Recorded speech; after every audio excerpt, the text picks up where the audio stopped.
SK banquet hall, central bank के सामने, main road, Maripur, Muzaffarpur का एकमात्र बैंक्वेट हॉल है जहां आप बर्थडे पार्टी से लेकर शादी विवाह तक का कर सकते हैं आयोजन। 2500 स्क्वायर फीट का 3 बड़ा हॉल। एसके बैंक्वेट हॉल में seminar, wedding ceremony, kitty party या बर्थडे पार्टी के साथ अन्य आयोजन को किया जा सकता है। 24 घंटे बिजली पानी के अलावे पार्किंग और लिफ्ट की सुविधा है उपलब्ध।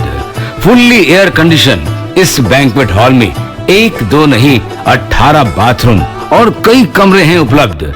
बेहतरीन लाइट से सुसज्जित एसके बैंक्वेट हॉल बुक करने के लिए आज ही संपर्क करें 7005576759 82599547 इस न्यूज के प्रायोजक हैं मां Bhavani decor private limited, 0 mile, Dadar road, Khudiram Bose college के निकट, मुजफ्फरपुर।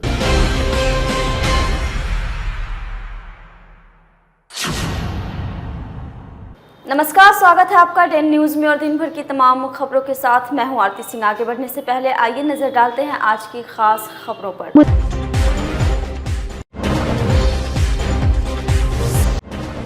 बहुत बड़ी साजिश को पुलिस ने किया नाकाम, 3 पेशेवर कॉन्ट्रैक्ट किलर गिरफ्तार। बड़े प्रतिष्ठान को लूटने और प्रोप्राइटर की हत्या करने का बना रखा था प्लान।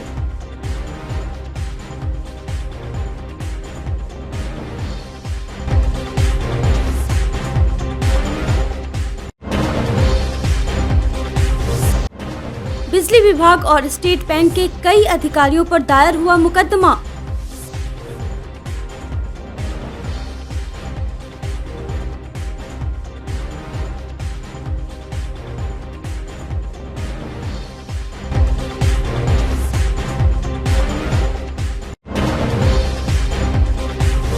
और डूबने से एक बच्चे की मौत, पूरे गांव में मचा कोहराम।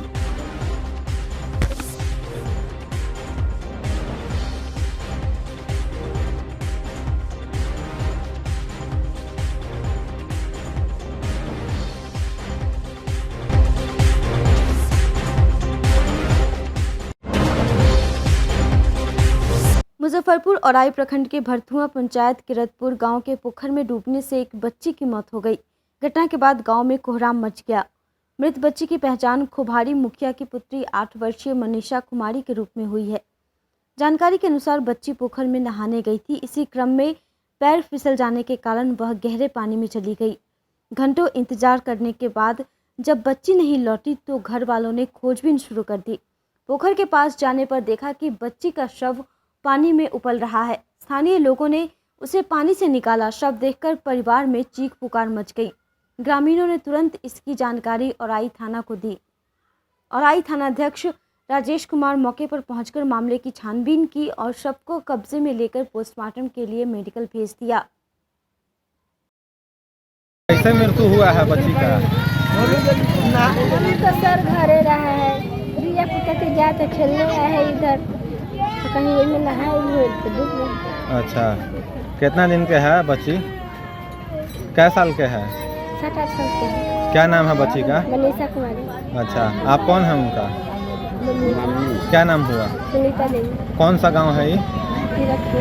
अच्छा, पिताजी का नाम क्या है? मुजफ्फरपुर पुलिस ने अंतरजिला गिरोह के 3 पेशेवर कॉन्ट्रैक्ट किलर को गिरफ्तार करने में सफलता पाई। ये तीनों एक बड़े व्यवसायी प्रतिष्ठान को लूटने के साथ प्रोप्राइटर की हत्या करने की साजिश में थे, लेकिन पुलिस की खुफिया टीम ने इन तीनों के मंसूबे पर पानी फेर दिया।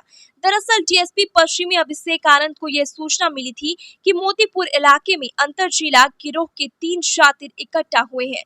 थानेदार मुकेश कुमार के नेतृत्व में एक टीम बनाई गई और पूरे इलाके को नाकेबंदी कर तीनों को दबोच लिया गया। इन तीनों की पहचान समस्तीपुर के ताजपुर निवासी शाजिद उर्फ बबलू खान, बेतिया भरवा टोला के बर्जेश शाह उर्फ नक्शेवा व बेतिया कालीबाग के पुनीत कुमार के रूप में हुई। इस गिरोह का सबसे बड़ा मास्टरमाइंड साजिद उर्फ बबलू खान को बताया जा रहा है, जो कि कॉन्ट्रैक्ट किलर है। बबलू पैसे के लिए किसी की भी हत्या कर सकता है। पूरी घटना की जानकारी देते हुए एसएसपी जयंतकांत ने बताया कि ये सभी अपराधी ताजपुर, समस्तीपुर, कल्याणपुर, पश्चिमी चंपारण के बेतिया और चनपटिया में हत्या, लूट, आर्म्स एक्ट समेत 1 दर्जन से ज्यादा आपराधिक मामला दर्ज है। इसके साथ ही बेतिया कालीबाग का पुरी 2019 में बेतिया में एक व्यवसाय की निर्मम तरीके से हत्या कर दी गई थी, जिसकी वजह से बेतिया में काफी बवाल हुआ था। पुलिस ने इसके पास से एक पिस्तौल, 2 देसी कट्टा भी बरामद किया। इन सभी की गिरफ्तारी पुलिस के लिए सफलता मानी जा रही है। मुजफ्फरपुर पुलिस को अंतर जिला अपराधी पकड़ने में एक बड़ी सफलता मिली है। इस मामले में Motipur police DSP waste Abhishek Kumar को ये सूचना मिली कि कुछ अपराधी मोतीपुर थाना क्षेत्र में इकट्ठा होकर वहां पर एक बड़े व्यावसायिक प्रतिष्ठान में लूट करने वाले हैं। इस मामले में बनाई गई एसएचओ मोतीपुर के नेतृत्व में बनाई गई टीम ने मौका वारदात पर रेड की। रेड के दौरान 3 व्यक्तियों को अरेस्ट किया गया, जिनके पास से 1 पिस्टल और 2 कंट्री मेड वेपन बरामद हुए।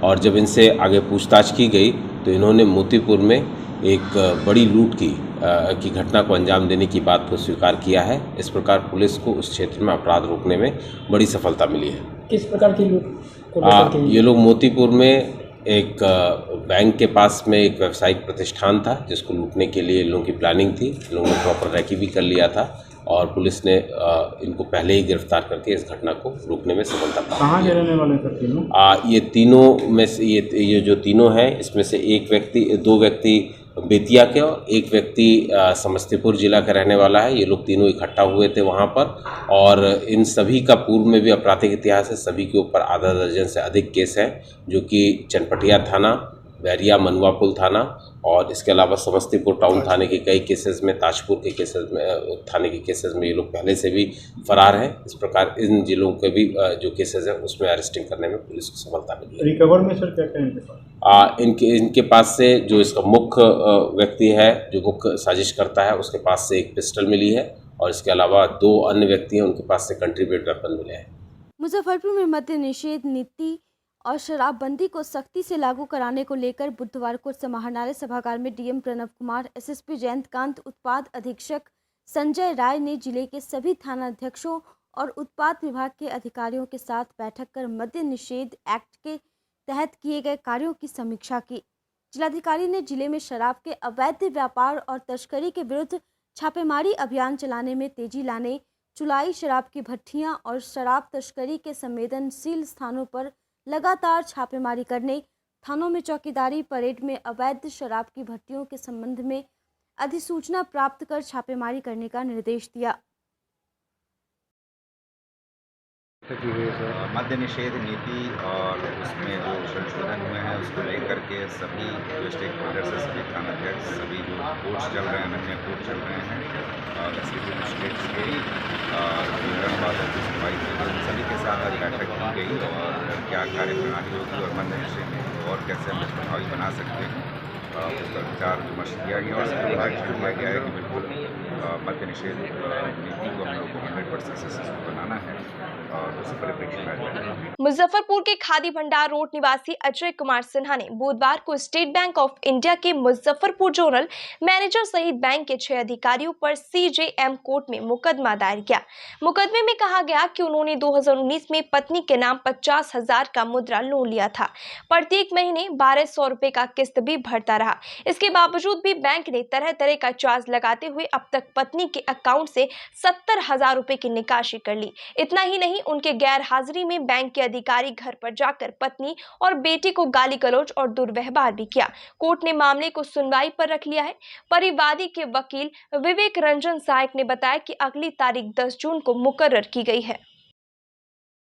ये मामला स्टेट बैंक ऑफ इंडिया, भारतीय स्टेट बैंक से संबंधित है। अजय कुमार सिन्हा जो खादी भंडार रोड नई तालीम स्कूल के सामने थाना मिठनपुरा जिला मुजफ्फरपुर निवासी हैं, उन्होंने जोनल मैनेजर एसबीआई, क्षेत्रीय प्रबंधक एसबीआई, मुख्य प्रबंधक मुद्रा लोन एसबीआई, शाखा प्रबंधक मिठनपुरा एसबीआई, शाखा प्रबंधक गोला रोड भारतीय स्टेट बैंक और मनीष कुमार सहायक प्रबंधक भारतीय स्टेट बैंक शाखा मिठनपुरा के ऊपर केस दर्ज कराया है।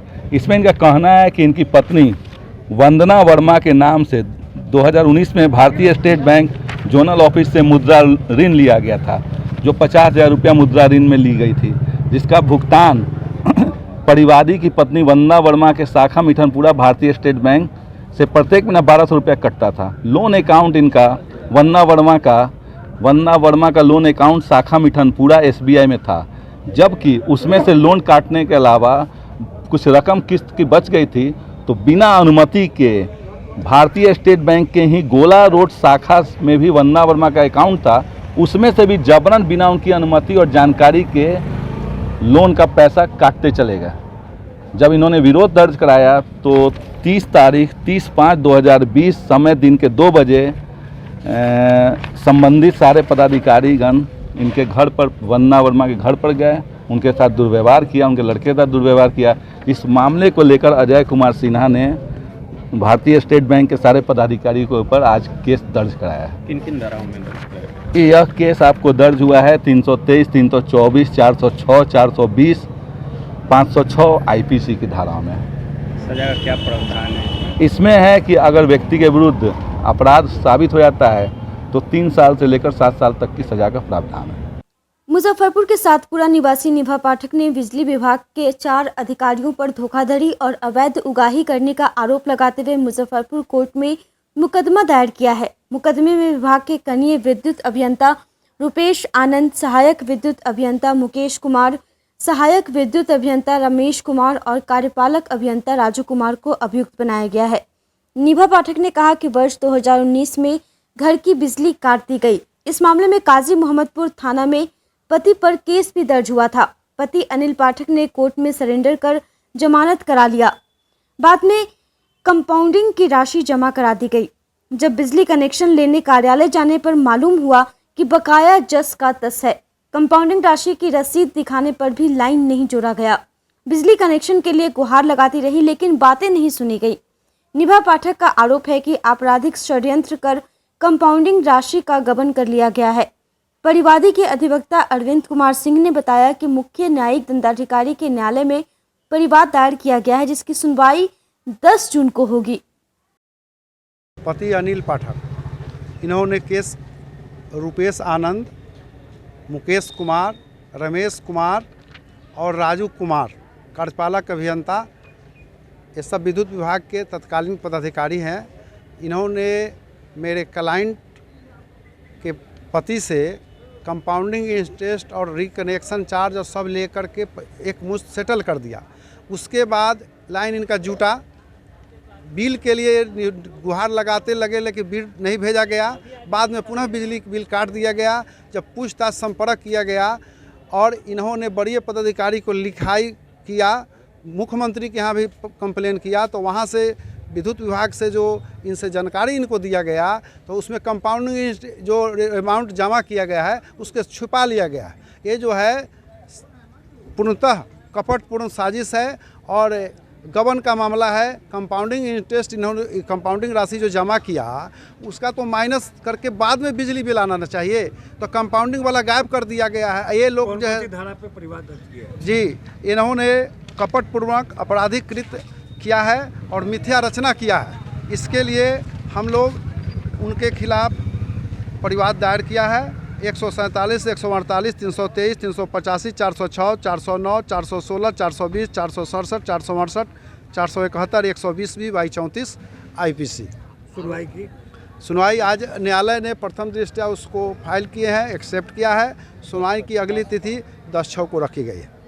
ट्रेड लाइसेंस, यूजर चार्ज और शहर के हालात पर बुधवार को आमगोला के एक विवाह भवन में जन विकास मोर्चा के बैनर तले आयोजित व्यवसायियों की बैठक में सर्वसम्मति से आगामी 9 जून को नगर निगम के खिलाफ दुकानें बंद कर सड़क पर उतरने का निर्णय लिया गया है। मोर्चा के अध्यक्ष राजेश कुमार ने कहा कि जब केंद्र सरकार के द्वारा GST लाया गया तो कहा गया कि एक देश एक टैक्स और सारे वस्तुओं का 28% तक मूल्य वृद्धि कर दिया गया, तो फिर अलग से तरह तरह का टैक्स लगाकर नगर निगम को छोटे और मझौले व्यापारियों को मानसिक और आर्थिक रूप से प्रताड़ित करने का कोई हक नहीं है। बैठक में मोर्चा के महासचिव आनंद पटेल, सलाहकार राकेश कुमार सहित दर्जनों व्यवसायी मौजूद थे।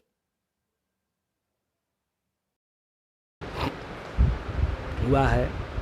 और ये सिर्फ ट्रेड लाइसेंस ही नहीं, हम लोग पहले जन जागरूकता अभियान ट्रेड लाइसेंस के लिए कर रहे थे, लेकिन अब हम लोगों उसको व्यापक रूप ले रहे हैं। नगर की नारकीय स्थिति, नगर में जो निर्माण कार्य हो रहा है वो उसमें IIT के इंजीनियरों द्वारा जो क्वालिटी के मामले में कहा गया वो क्वालिटी का स्तर नीचा है, उसके बारे में, जल पर पानी पर जो टैक्स है उसके बारे में और यूज़र चार्ज उसके बारे में हम लोग इसका विरोध कर रहे हैं। और हम लोग आगामी रणनीति तय करके आगामी कार्यक्रम करेंगे और हो सकता है कि अगर हम लोग इसको मुजफ्फरपुर बंद भी करेंगे और PIL की भी तैयारी कर रहे हैं। आज की यह बैठक मुजफ्फरपुर के अंदर जो एक भय का माहौल बना दिया गया है नगर निगम के द्वारा, सभी व्यवसाय के अंदर एक डर बैठ गया है कि यह क्या ट्रेड लाइसेंस को लेकर हमारा दुकान बंद तो नहीं कर दिया जाएगा। जन विकास मोर्चा के तरफ से लगभग 15 दिनों से हम लोग 15,000 लोगों के बीच में जाकर उनके दुकान पे जाकर अपनी पर्ची के द्वारा यह बताए हैं कि यह जो लाइसेंस लेकर ट्रेड लाइसेंस लेकर नगर निगम आया है यह बहुत ही अवैज्ञानिक है। इसे हम लोग जन आंदोलन के द्वारा वापस करवाएंगे और उनके अंदर जो ये भय हो गया है वो सभी लोग सड़क पर उतरने के लिए एकदम आतुर हो गए हैं। हम लोग उन लोगों से चर्चा कर बात कर और एक जन आंदोलन के लिए तैयार होकर जो लोग खड़े हुए हैं उन लोगों के बीच में जाकर बताएंगे कि कैसे इसको सफल करना है। विरोध किस लिए कर रहे हैं, क्या कारण है कि तो सरकार के द्वारा लगाया गया टैक्स? जब GST आया था उस समय सरकार के द्वारा यह घोषणा की गई थी एक राष्ट्र एक कर होगी, दोहरी कर की कोई बात नहीं होगी। जो लोग GST भी ले चुके हुए हैं, तरह तरह के और भी टैक्स दे रहे हैं, नगर निगम को भी हम लोग व्यवसाय कर के रूप में घर का टैक्स दे रहे हैं और उसके अलावा तरफ किसी को 15,000, किसी के ऊपर 50,000, किसी को 60,000, इस तरह की मनमानी के रूप में लोग वसूल रहे हैं। इसीलिए हम लोग इसे लेकर सब लोग के पास गए हैं और सभी लोग आज मुजफ्फरपुर के कोने कोने के से आकर बैठकर हम लोग इस कार्यक्रम को तय कर रहे हैं और 9 तारीख को, आने वाले इसी महीने के 9 तारीख को एक सभी लोगों के मंतव्य से निकल के आया है कि एक हम लोग अपना अपना व्यवसाय को ठप कर बंद कर अपना विरोध जताएंगे। उसी के साथ हम लोग आज यह आपके द्वारा सूचना दे रहे हैं। पूर्वी चंपारण सुगौली के शुकुल पाकर पंचायत धुमनी टोला से रोशनपुर सपहा होते हुए भवानीपुर तक रिंग बांध की मरम्मती महुआनी में उद्घाटन से पूर्व ध्वस्त हुए पुल के संवेदक पर कार्रवाई करते हुए अविलंब निर्माण कराने एवं आंगनबाड़ी केंद्रों पर हो रहे अनियमितता को बंद कराने सहित 10 सूत्री मांगों को लेकर राजद नेताओं ने बुधवार से सुगौली प्रखंड कार्यालय परिसर में आमरण अनशन शुरू कर दिया है।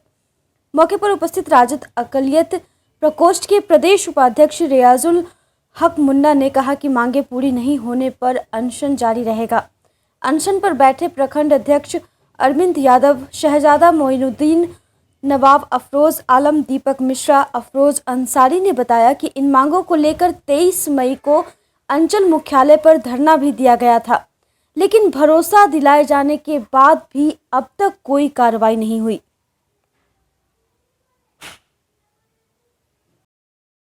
5 को हम लोग धरना दिए थे, 1 दिवसीय धरना दिए थे। उसमें 1 सप्ताह का समय दिया गया था कि ये रिंग बांध का काट हो जाए, लेकिन अभी तक नहीं हुआ। आज से हमारे 5 मित्र अनशन कर रहा है प्रखंड अध्यक्ष अरविंद यादव जी के नेतृत्व में। ठीक है, हम लोग सहयोग में हैं और हम प्रदेश कमेटी से आते हैं, हमारे और मित्र लोग हैं। ये मांग अगर नहीं होगा तो इस पर हम लोग आगे अपना। बुधवार को मरवन के CDPO कार्यालय पहुंचकर अनुपस्थित कर्मियों का एब्सेंट लगवाने वाले जिला परिषद सदस्य आसिफ इकबाल ने CDPO से मिलकर बच्चों को मीनू के हिसाब से पोषाहार नहीं मिलने की शिकायत की। साथ ही कहा कि बच्चों के लिए आया हुआ ड्रेस के लिए 400 रुपये अभी तक नहीं मिला। आसिफ इकबाल ने कहा कि सिस्टम में सुधार नहीं हुआ तो आंदोलन किया जाएगा। आज हम लोग सीडीपीओ कार्यालय मरवन प्रखंड में आए हुए हैं। कई जनता के द्वारा हम लोग को शिकायत सुनने को मिला कि केंद्र पर, आंगनबाड़ी केंद्र पर पोषाहार जो है वो लोग तक, बच्चों तक नहीं पहुंचता है। और जब हम लोग केंद्र पर पहुंचे हैं तो उनका आरोप था कि ऊपर से ही गड़बड़ी रहता है। तो फिर यहाँ आने के बाद मैडम ऑफिस में नहीं थी, पता चला मैडम निरीक्षण में गई हैं। मैडम निरीक्षण में गई हैं तो हमने बोला कि जिस केंद्र पे आपने निरीक्षण करके आई हैं पुनः उसी केंद्र पर चलिए।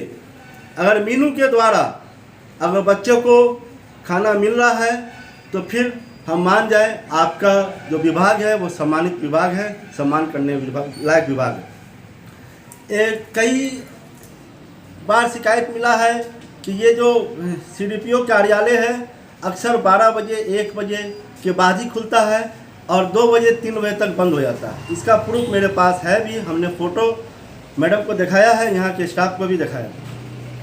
लेकिन जो भी गलती इससे पहले हुई है उस सारे गलती को हमने कहा है कि उसको भूल जाइए, अब जो गलती ना होना चाहिए। ये भी शिकायत मिलने को मिला है कि यहाँ जितने भी आंगनबाड़ी केंद्र पर बच्चे हैं उनको कपड़ा का पैसा अभी तक नहीं मिला है, ड्रेस का पैसा अभी तक नहीं मिला है। जो 400 रुपया सरकार के द्वारा सभी बच्चे को मिलना था अभी तक नहीं आया। तो हमने कहा है कि इसे जल्द से जल्द वितरण करवाइए, नहीं तो फिर आंदोलन तेज होगा। हम लोग हर आंगनबाड़ी केंद्र पर पहुंचेंगे, बच्चों के हक की लड़ाई लड़ेंगे और हम लोग शांत बैठने वाले नहीं। 1 सप्ताह का समय दिए हैं, 1 सप्ताह के अंदर अगर सुधार नहीं होता है फिर आंदोलन तेज होगा।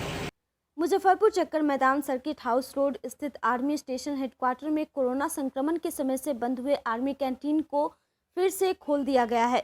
आर्मी कैंटीन बंद हो जाने से पूर्वी चंपारण, पश्चिमी चंपारण, मुजफ्फरपुर, वैशाली, सीतामढ़ी, शिवहर और समस्तीपुर के पूर्व सैनिकों को घरेलू सामग्री समेत अन्य सामग्री खरीदने में काफ़ी परेशानियों का सामना करना पड़ रहा था। आर्मी कैंटीन में सामान की खरीदारी करने पहुंचे पूर्व सैनिक कैप्टन सत्येंद्र ने कहा कि कैंटीन खुलने से पूर्व सैनिकों को बड़ी राहत मिली है। आर्मी के बिहार और झारखंड क्षेत्र के स्टेशन कमांडर कर्नल विधान शरण ने कई अन्य अधिकारियों की मौजूदगी में उद्घाटन करते हुए कहा कि यह कैंटीन आर्मी हेडक्वार्टर के प्रयास से फिर से खुला है। उत्तर बिहार के पूर्व सैनिकों को यहां सामान खरीदने के अलावे कार्ड के रिन्यूअल और ECHS की सुविधा रहेगी। यह कैंटीन आर्मी हेडक्वार्टर दानापुर से संचालन होगा। कैंटीन कोरोना काल में बंद हो गई थी, फिर से शुरू होने से कितना लाभ होगा, कैसा लग रहा है? लाभ क्या है, जो चल रहा था निकल गया था हाथ से। हाँ, अभी तो 2-3 साल हो गया उससे ऊपर। इतना इनकन्वीनियंस लोगों ने फेस किया यहाँ पे, ये तो बहुत बड़ा रिलीफ है। ये तो it is getting back Noon like that. ये सुविधा हो गई फिर से, बहुत अच्छा। और तो बेसिक था, सुविधा अलग से नहीं है, ये बेसिक पहले से चल रहा था। हाँ। और पता नहीं कितने सालों से जो भी वजह हो, जिस वजह से ये बंद हो गया था, हम नहीं जानते निकल कर। आप पूर्व सैनिक हैं? जी हाँ सर। मुजफ्फरपुर में फिर से आर्मी कैंटीन की शुरुआत की गई है। पूर्व सैनिकों में काफ़ी असुविधा हो रही थी बंद हो जाने से, तो क्या सर फिर से शुरू हुई है, तो क्या क्या फैसिलिटी मिलेगी? जैसा कि आप लोगों को पता है कि कोविड के दौरान एक्स सर्विसमैन को खास करके जो मुजफ्फरपुर के अंतर्गत स्टेशन हेडक्वार्टर के अंतर्गत 7-8 जिलाएँ आती हैं, उनको काफ़ी मुश्किलात का सामना करना पड़ा था। कैंटीन बंद भी हो गया था।